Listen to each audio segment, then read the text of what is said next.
Zambia has rejected a proposed $1 billion health funding agreement from the United States, saying the conditions attached to the deal do not protect our national interests. The decision has implications for Zambia's health sector and for ongoing discussions linked to our natural resources. According to Reuters, the package was designed to support disease control programs over a 5-year period. In return, Zambia was expected to cooperate in areas connected to critical minerals. Zambia has rejected a more than $1 billion US funding package, saying conditions set by Washington do not align with its national interests. It has now joined neighboring Zimbabwe in turning down the Donald Trump administration's health initiative. The package aims to fight diseases in African countries, but in many cases it is tied to granting Washington greater access to mineral resources and sensitive health data of citizens of the African country. Recent reports claiming that Zambia rejected $1 billion in aid from the United States have sparked widespread debate across social media, political forums, and online video platforms. The story has been shared as proof of a growing shift in global alliances, often framed as a sign that African nations are turning away from Western support in favor of new partnerships. However, when examined closely, the situation is far more complex than the dramatic headlines suggest. There has been no confirmed announcement of Zambia refusing a $1 billion aid package, but the discussion reflects real tensions surrounding foreign assistance, debt negotiations, and economic sovereignty. In recent years, Zambia has been at the center of international financial discussions after becoming one of the first African countries in the modern era to default on its external debt. The crisis forced the government to enter long negotiations with international lenders, including the International Monetary Fund, the World Bank, and bilateral partners such as the United States, China, and European nations. These negotiations often involve strict conditions, which has fueled public debate about whether foreign assistance limits national independence.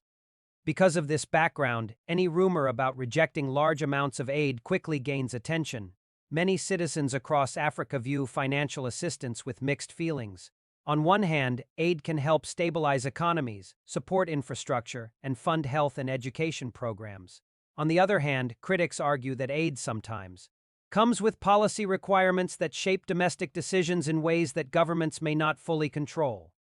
Zambia's current economic strategy has focused on restructuring debt rather than refusing international support. Officials have repeatedly stated that cooperation with global partners is necessary to restore stability, attract investment, and rebuild confidence in the country's financial system. Programs supported by the International Monetary Fund have been designed to reduce inflation, strengthen the national currency, and improve public finances. These measures are often difficult domestically because they may involve reducing subsidies or increasing taxes, but they are considered part of a broader recovery plan. The United States remains one of Zambia's major development partners, particularly in health, agriculture, and education. American assistance programs have funded disease prevention, food security projects, and technical training initiatives for decades. None of these programs have been reported as part of a single $1 billion grant that was rejected. Instead, aid typically comes in multiple smaller programs spread over several years, often coordinated with international organizations. The viral claim about a rejected billion-dollar package appears to have grown from misunderstandings about negotiations involving loans, grants, and development conditions. In many cases, discussions about funding include proposals, drafts, and conditional offers that may never become final agreements. When such negotiations become public without full context, they can easily be interpreted as rejections or confrontations. The story also gained traction because it fits into a broader narrative about changing global influence in Africa. In recent years, African governments have sought to diversify their economic partnerships, working not only with Western countries but also with Asian, Middle Eastern, and regional institutions. This diversification is often described as a move toward greater independence, even when cooperation with traditional partners continues. Within Zambia itself, political debate about foreign funding is not new. Some opposition figures and civil society groups have argued that reliance on external support can weaken domestic accountability. Others insist that international cooperation is essential for development, especially for countries facing heavy debt burdens. These internal debates sometimes appear online in simplified form, making it seem as if the government has taken a more confrontational position than it actually has. Economic experts note that rejecting a large aid package outright would be unusual for a country currently working to stabilize its finances. Instead, governments usually negotiate the terms to make them more acceptable. This can involve adjusting repayment schedules, changing policy conditions, or seeking additional partners to balance influence. Such negotiations may look like resistance from the outside, even though they are part of normal diplomatic and financial processes. Another reason the rumor spread quickly is the current global climate of geopolitical competition. As major powers seek stronger ties with African countries, any sign of disagreement becomes headline material. Stories suggesting that an African government turned down Western funding can be used to support different political narratives. Depending on who is sharing them, some present it as proof of independence, while others see it as evidence of instability or diplomatic tension. Officials in Zambia have continued to emphasize that their goal is economic recovery through cooperation, not isolation. Statements from government representatives have focused on attracting investment, improving infrastructure, and creating jobs rather than rejecting partnerships. The country's long-term development plans depend on both domestic reforms and international support, making a complete break with major donors unlikely. At the same time, the popularity of the rumor reveals something important about public opinion. Across many African countries, there is growing interest in the idea of economic sovereignty and self-reliance. Citizens increasingly question agreements made decades ago and ask whether new arrangements could better serve national interests.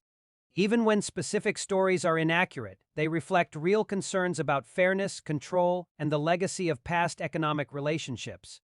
Media analysts point out that online platforms reward dramatic headlines more than careful explanations. A claim that a government rejected $1 billion is more likely to spread than a detailed report about debt restructuring talks. Once such a story gains momentum, it can be repeated in different forms until it begins to sound like confirmed news. The situation also highlights the importance of verifying sources before drawing conclusions.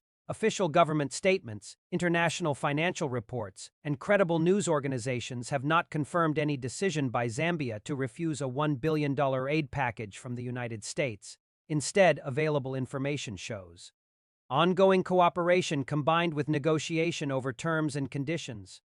In conclusion, the claim that Zambia rejected $1 billion in U.S. aid funding does not match confirmed facts, but the discussion surrounding it reflects real issues shaping modern international relations. Countries facing economic challenges must balance the need for support with the desire for independence. Negotiations over aid, loans, and development programs are often complicated, and misunderstandings can easily turn into dramatic stories.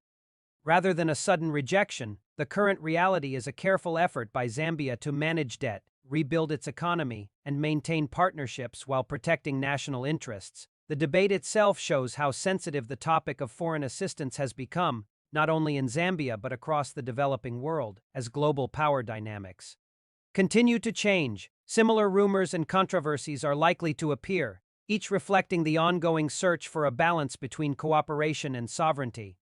In the end, the story about Zambia rejecting $1 billion in United States aid says more about the current global mood than about a single financial decision.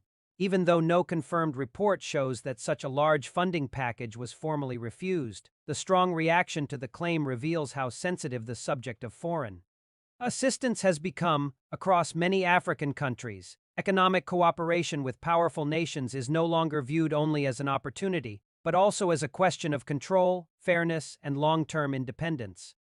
Zambia's situation reflects the difficult balance that many developing economies face today.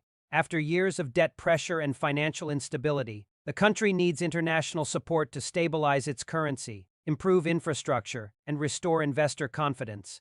At the same time, leaders must respond to public demands for greater sovereignty and transparency. Citizens want to see agreements that bring real development without creating new forms of dependency.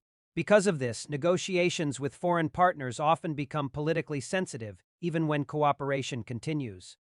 The discussion around the rumored aid rejection also highlights how easily complex financial negotiations can be misunderstood. Aid, loans, and development programs are rarely simple transfers of money. They usually involve conditions, timelines, and policy commitments that take months or years to finalize. When partial information becomes public, It can appear as if a country has refused support when in reality it is still negotiating better terms. In a digital age where headlines spread quickly, these misunderstandings can grow into widely believed stories. Another important factor behind the popularity of the claim is the changing global environment. African nations today have more options than in the past. Partnerships with different regions of the world, as well as stronger regional cooperation within Africa itself, have given governments greater confidence in negotiations. This does not mean that traditional partners are being abandoned, but it does mean that relationships are being redefined. Instead of automatic acceptance of outside proposals, countries are more willing to question conditions and seek arrangements they believe are more balanced. For Zambia, the priority remains economic recovery and long-term stability. This requires working with international institutions, private investors, and foreign governments, while also strengthening domestic industries and public finances. The challenge is not choosing between independence and cooperation, but finding a way to combine. Both successful development depends on partnerships that respect national priorities while providing the resources and expertise needed for growth.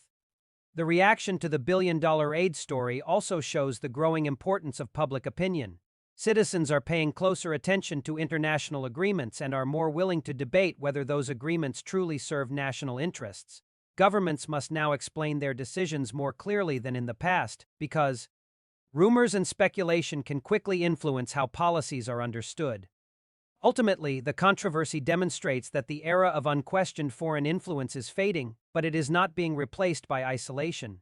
Instead, countries like Zambia are trying to build a more balanced approach to global cooperation, one where assistance is negotiated carefully, responsibilities are shared, and development goals are defined locally. Whether dealing with aid, loans, or investment, the key issue is no longer simply how much money is offered, but under what conditions and for whose benefit. If there is a lesson in the debate, it is that economic sovereignty and international partnership must move forward together. Zambia's path, like that of many nations, will depend on its ability to manage both without losing stability or independence.